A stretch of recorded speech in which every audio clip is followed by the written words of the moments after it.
Hello friends, कैसे हैं आप सब। स्वागत है आपका अपने एसपी एजुकेशन पॉइंट चैनल में। फ्रेंड्स, आज हम 8 जून के महत्वपूर्ण करंट अफेयर्स लेकर आए हैं जो आपके एग्जाम की दृष्टि से काफ़ी इम्पोर्टेंट है। सेशन स्टार्ट करें इससे पहले आपके लिए मोटिवेशनल कोड कि हर कामयाबी पर तुम्हारा नाम होगा, तुम्हारे हर कदम पर दुनिया का सलाम होगा, डटकर करना सामना तुम मुश्किलों का, एक दिन वक्त तुम्हारा गुलाम होगा। तो इसी मोटिवेशनल कोड के साथ अपने सेशन की ओर चलते हैं फ्रेंड्स। इससे पहले सेशन स्टार्ट करें आप हमारे चैनल को सब्सक्राइब जरूर कर लें, वीडियो को लाइक करें और अपने फ्रेंड्स के साथ शेयर ज़रूर करें। तो चलते अपने सेशन की। तो फ्रेंड्स, पहला ही क्वेश्चन है कि किस राज्य सरकार ने विद्यार्थियों के लिए मुख्यमंत्री अनुप्रति कोचिंग योजना, कौन सी अनुप्रति कोचिंग योजना शुरू की है, तो वह राज्य कौन सा है फ्रेंड्स, तो वह राज्य है राजस्थान। राजस्थान ने यह योजना शुरू की है। डिटेल देख लेते हैं कि राजस्थान सरकार ने आर्थिक रूप से कमज़ोर वर्ग के SC ST एवं अति पिछड़े वर्ग के विद्यार्थियों के लिए मुख्यमंत्री अनुप्रति कोचिंग योजना शुरू की है। इस योजना के तहत ऐसे छात्र छात्राएं जिनके परिवार की वार्षिक आय 8 लाख रुपए से कम है वे इसका लाभ ले सकते हैं।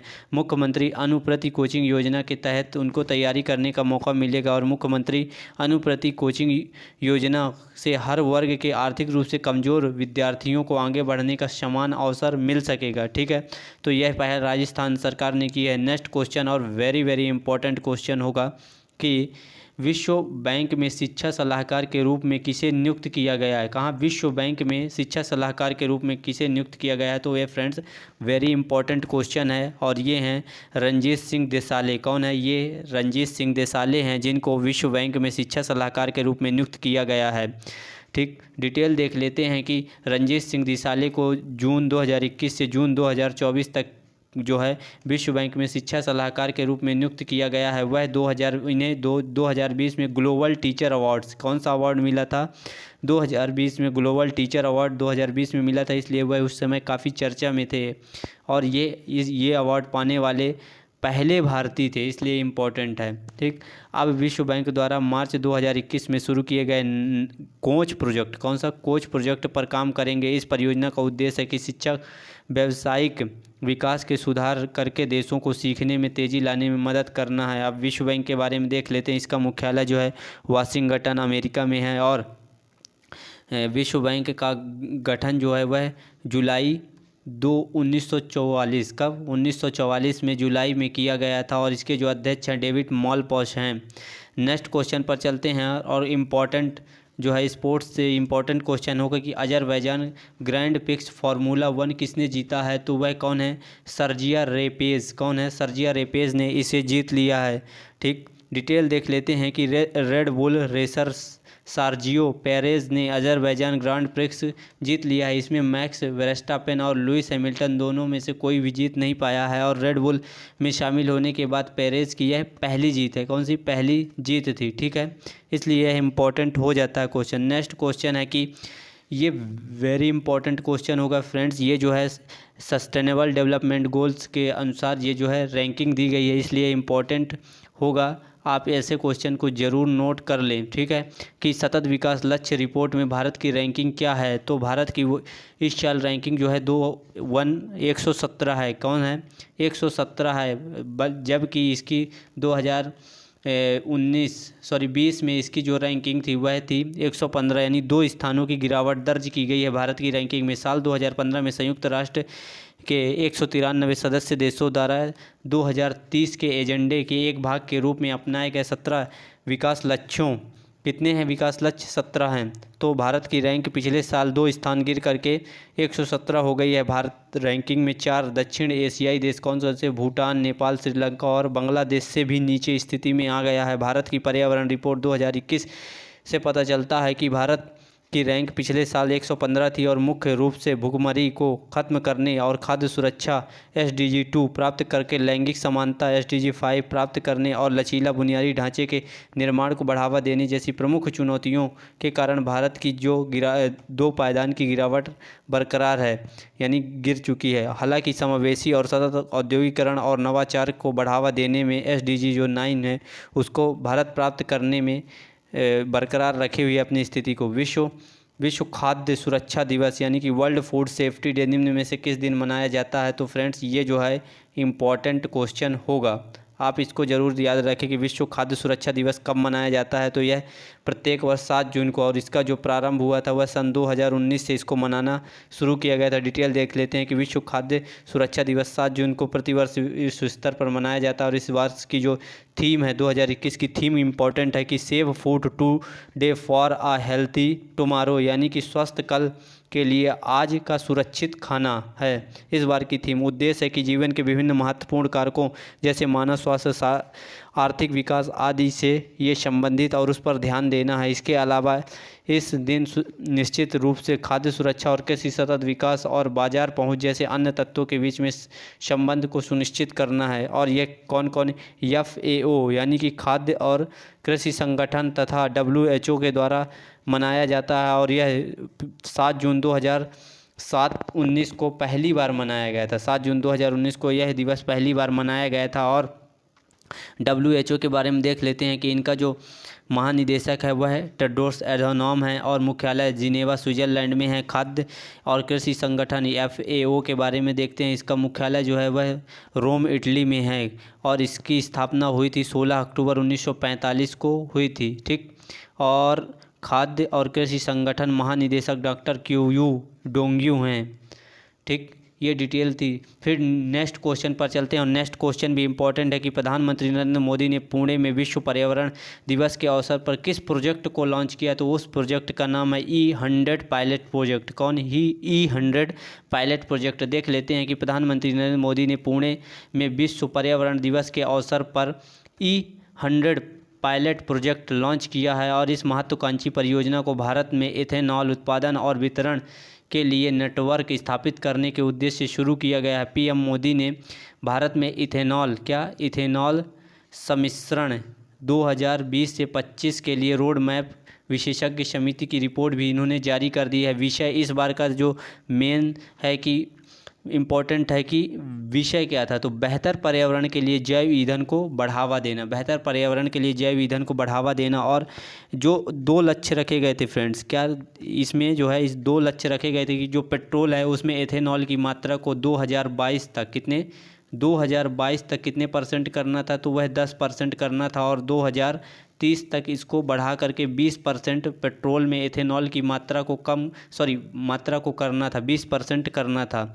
तो अब इस लक्ष्य में कुछ चेंजेस लाए गए हैं। जैसे सरकार ने 2025 में पेट्रोल में 20% एथेनॉल मिश्रण हासिल करने का लक्ष्य निर्धारित किया है। यह लक्ष्य पहले 2030 में पूरा करना था, उसको घटा करके 2025 कर दिया गया है। ठीक, इसीलिए इसमें चेंजेस किए गए हैं।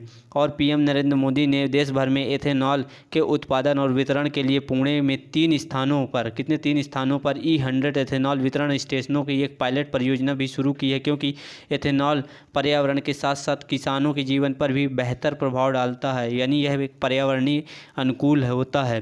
नेक्स्ट क्वेश्चन है कि नीदरलैंड की किस महिला धावक ने 10,000 मीटर यानी कि 10 किलोमीटर की दूरी 29 मिनट 6.82 सेकंड यानी कि 29 मिनट और 6.82 सेकंड में पूरी करके यह विश्व रिकॉर्ड बना दिया है। तो वह कौन है, वह है सिफान हसन। कौन है, सिफान हसन है। डिटेल देख लेते हैं कि नीदरलैंड की लंबी दौड़ की एथलीट सिफान हसन ने महिलाओं की 10,000 मीटर यानी 10 किलोमीटर दौड़ में वर्ल्ड रिकॉर्ड अपने नाम कर लिया है। उन्होंने मात्र 29 मिनट 6.82 सेकंड का समय निकाल करके यह दौड़ पूरी कर ली है। सिफान से पहले जो यह वर्ल्ड रिकॉर्ड किनके नाम था, वो था इथोपिया की अल्माज। कौन थी, अल्माज अयाना थी। और अल्माज ने रियो ओलंपिक 2016 में जो हुआ था उसमें यह रिकॉर्ड बनाया था। 29 मिनट 17.45 सेकंड का उनका वर्ल्ड रिकॉर्ड को तोड़ दिया है। ठीक, नेक्स्ट क्वेश्चन पर चलते हैं और इम्पॉर्टेंट क्वेश्चन है फ्रेंड्स कि किस देश ने हाल ही में भारतीय वैक्सीन, कौन सी, कोवैक्सीन के आयात को मंजूरी दे दी है। तो कोवैक्सीन को ब्राज़ील ने आयात से संबंधित मंजूरी दे दी है। डिटेल है कि ब्राज़ील ने हाल ही में भारतीय वैक्सीन कोवैक्सीन को आयात की मंजूरी दे दी है। और कोवैक्सीन का निर्माण हैदराबाद बेस्ड भारतीय कंपनी भारत बायोटेक के द्वारा, ठीक है, भारत बायोटेक के द्वारा इसको बनाया जा रहा है। ठीक, और गौरतलब है कि भारत से आयात की जाने वाली इन टीकों का उपयोग विशिष्ट परिस्थितियों में भी किया जाएगा। फिलहाल ब्राज़ील ने भारत से कोवैक्सीन की 4 मिलियन खुराक लाने का फैसला किया है। ठीक, फ्रेंड्स, जो ये कोवैक्सीन है ये भारत बायोटेक ने बनाया और भारत में 2 कंपनियां हैं जो यहाँ पर निर्माण कर रही हैं कि सीरम इंस्टीट्यूट, कौन सी है, सीरम इंस्टीट्यूट जो है ये पुणे की है और यह भी एक जो कोविड-19 से संबंधित वैक्सीन बना रही है। और अपनी भारत बायोटेक है जो इसने ये भी एक दवा कंपनी है जो कोवैक्सीन का निर्माण कर रही है। ठीक है, जो सीरम इंस्टीट्यूट फ्रेंड्स, जो सीरम इंस्टीट्यूट है यह कोविशील्ड, कौन सी कोविशील्ड बना रही है। रूस की जो वैक्सीन है कोविड-19 की उसका नाम स्पुतनिक वी, क्या है, स्पुतनिक वी है। ठीक, और जो वहाँ पर एक सिंगल डोज वैक्सीन रूस ने ही बनाई है, सिंगल डोज वैक्सीन किसने, रूस ने बनाई है, उसका नाम है स्पुतनिक लाइट। क्या नाम है, सिंगल डोज, एकमात्र सिंगल डोज है, उसका नाम है स्पुतनिक लाइट। ठीक, तो ये वैक्सीन थी। इन पूरी वैक्सीनों को आप ज़रूर याद रखें कि सीरम इंस्टीट्यूट के द्वारा कौन सी बनाई गई, भारत बायोटेक के द्वारा, और रूस की कौन सी वैक्सीन है, क्योंकि इस बार के एग्ज़ाम में कोविड-19 से रिलेटेड वैक्सीन के क्वेश्चन ज़रूर आपको देखने को मिलेंगे। ठीक है, तो नेक्स्ट क्वेश्चन पर चलते हैं कि किस राज्य सरकार ने knowledge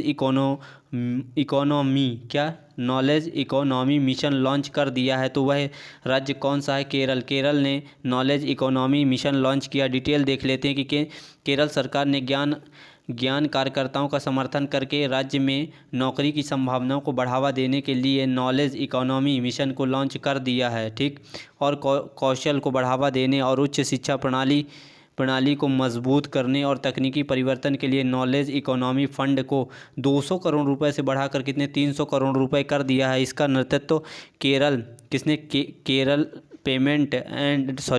development and innovation strategic counselling द्वारा किया जाएगा। और केरल के बारे में देख लेते हैं। यहाँ के जो सीएम है वह पिनराई विजयन है, जो अभी हाल ही में शपथ लिए थे। और यहाँ के जो राज्यपाल हैं वह आरिफ मोहम्मद खान है। कौन है, आरिफ मोहम्मद खान है। नेक्स्ट क्वेश्चन होगा, और स्पोर्ट्स से इम्पोर्टेंट क्वेश्चन होगा कि फीफा विश्व कप विजेता शामी खेदिरा ने संन्यास की घोषणा कर दी है। ठीक, वे किस देश से हैं, तो वे जर्मनी, कहाँ से हैं, जर्मनी के हैं।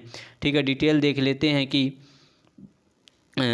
जर्मनी के फीफा विश्व कप विजेता शामी खेदिरा ने संन्यास की घोषणा कर दी है। उन्होंने VfB स्टटगार्ट में अपने करियर की शुरुआत की थी और रियल मैड्रिड जाने के बाद उन्होंने 2006-07 में सीजन में लीग की खिताब जीतने में उनकी मदद की, जहां उन्होंने ट्रॉफी से लैस स्पेल लीग और चैंपियन लीग को भी जीत लिया था। ठीक, उन्होंने जर्मनी के लिए 77 मैच खेले और 7 गोल किए, और ब्राज़ील में 2014 का विश्व कप जीतने में उनकी महत्वपूर्ण भूमिका रही थी।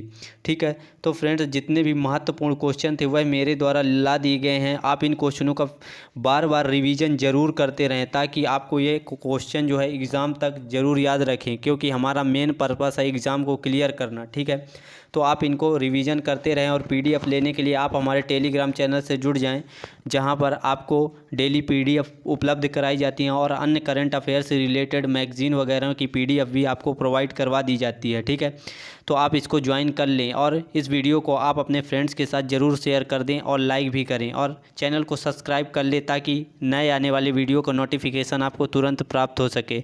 तो मिलते हैं अपने नेक्स्ट सेशन में। Thank you.